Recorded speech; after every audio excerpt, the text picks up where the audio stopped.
छत्रपती संभाजी महाराजांच्या जीवनावर आधारित धर्मरक्षक महावीर छत्रपती संभाजी महाराज हा चित्रपट रिलीज झाला आहे।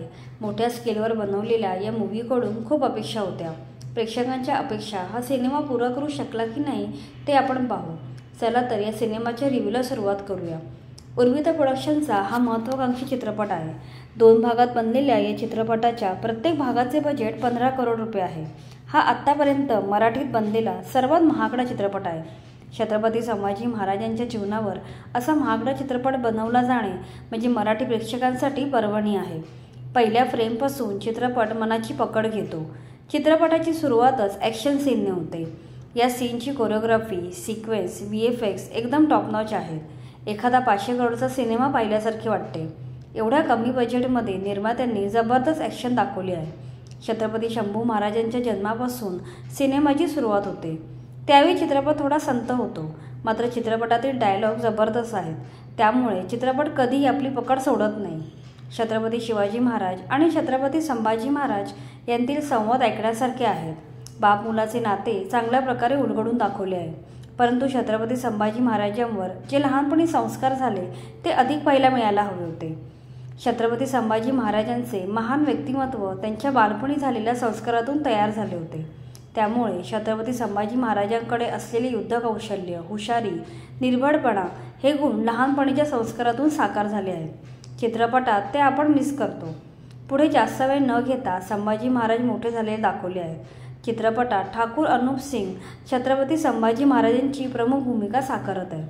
छत्रपती संभाजी महाराजांच्या भूमिकेला हे कसे न्याय देतील अशी भीती मनात होती, मात्र पहिल्या सीनपासून त्यांचा वावर मनात भरतो।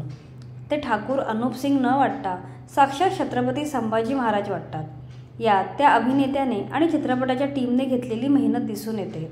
मध्येच येणारा वाघासोबतची संभाजी महाराजांच्या झुंजीचा सीनही चांगला जमून आला आहे। वेगवेगळे कॅरेक्टर डेव्हलप होत चित्रपट इंटरव्हलपर्यंत जातो। दुसऱ्या भागात मात्र घटना फास्ट घडत जातात। दुसऱ्या हाफमध्ये चित्रपट जराही उसंत न देता वेगाने धावत राहतो। दुसऱ्या भागाची सुरुवात जंजिऱ्यावरील स्वारीने होते। समुद्रात सेतू बांधणे, बोटी जहाजे यांचा वापर, तोफांची वाहतूक अशा आक्रमणाची तयारी बघताना अंगावर शहारा येतो। जंजिऱ्याला वेढा घालून त्या समुद्री किल्ल्यावर तोफांचा भडीमार होतानाचं दृश्य बघताना अंगावर काटा येतो। VFX आणि सिनेमॅटोग्राफी बघताना एखादा हॉलिवूड सिनेमा पाहण्याचा भास होतो। चित्रपट निर्मितीसाठी सढळ हाताने खर्च केलेला आहे। चित्रपटाची प्रत्येक फ्रेम बघताना ह्याचा अनुभव येतो। नंतर चित्रपट तसाच वेगाने पुढे जात बुऱ्हाणपूरच्या लुटीचा सीन येतो। त्यानंतर औरंगजेबाची कटकारस्थानी येतात। येशूबाई हातात तलवार घेऊन गडाचे रक्षण करायला तयार होतात। अशा घटना घडत राहतात। हे सिक्वेन्स म्हणजे चित्रपटाचा आत्मा आहे। जास्त उलगडून सांगितले तर तुमची मजा स्पॉईल होईल। त्यामुळे चित्रपटगृहात जाऊनच तुम्ही हे क्षण अनुभवावेत असे आहेत, कारण हा चित्रपट म्हणजे वन्स इन लाईफ टाईम असा अनुभव आहे। त्यामुळे थिएटरमध्ये जाऊनच सिनेमा बघा। हा रिव्ह्यू जास्तीत जास्त स्पॉइलर फ्री ठेवायचा प्रयत्न केला आहे। नंतर काही दिवसांनी आम्ही आमच्या चॅनलवर एक एक्सप्लेनेशन व्हिडिओ घेऊन येऊ, तेव्हा प्रत्येक सीनची सखोल माहिती घेऊ। 2 भागात चित्रपट निर्मिती असल्यामुळे छत्रपती संभाजी महाराजांचा संपूर्ण जीवनपट व्यवस्थित उलगडून दाखवता येणार आहे। याचा फायदा चित्रपट बनवताना मेकर्सला झाला। हा चित्रपट 3 तासाचा आहे आणि दुसरा भागही 3 तासाचा असणार आहे। त्यामुळे तब्बल 6 तास घेऊन मेकर्स संभाजी महाराजांची गोष्ट व्यवस्थित सांगू शकतात। मराठी चित्रपटसृष्टीत असे भव्यदिव्य बिग बजेट चित्रपट फार कमी प्रमाणात बनतात। त्यामुळे मराठी सिनेरसिकांना ही एक खास भेट ठरणार आहे। छत्रपती संभाजी महाराजांचे जीवन खूप साहसाने भरलेले आहे। त्यामुळे मोठ्या पडद्यावर सुद्धा त्याला योग्य न्याय मिळतोच असे दिसत आहे। तुषार विजयराव शेलार यांनी या चित्रपटाचे दिग्दर्शन केले आहे।